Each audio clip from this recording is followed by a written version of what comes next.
ইসলাম এখনো আছে, কিন্তু সেই ইয়াজিদ কি আর আছে? ইসলাম এখনো আছে, ফেরাউন কি আর আছে? ইসলাম এখনো আছে, আবু জাহেল আর নাই। ইসলাম এখনো আছে, সেই নমরুদ আর নাই।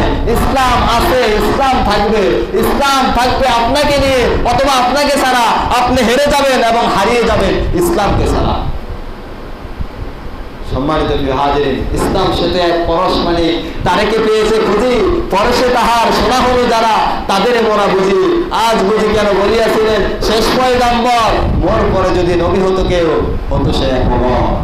ইসলাম, সেই ইসলাম আজও আমাদের কাছে আছে, যে ইসলামের জন্য সাহাবায়ে কেরাম জীবন দিয়েছেন, নিজেদের ঘর বাড়ি সংসার সব ছেড়েছেন, নিজেদের সন্তানদেরকে এতিম বানিয়েছেন, নিজেদের স্ত্রীদেরকে বিধবা বানিয়েছেন শুধু এই ইসলামকে প্রতিষ্ঠা করার জন্য। সেই ইসলাম আমাদের কাছে এসেছে। এই ইসলাম আপেল কমলার আঙ্গুর বেদনার মধ্য দিয়ে আসে নাই। ইসলাম এসেছে উহুদ, বদর, খন্দক আর কারবালার ময়দানের মধ্য দিয়ে। এই জন্য আমরা মুসলমান, মুসলমানের সন্তান। কিয়ামতের ময়দানে মুসলমান পরিচয় দিলে হবে না। ইয়াজিদও বলবে আমি তো মুসলমানের সন্তান, আমার বাবা একজন সাহাবী ছিল।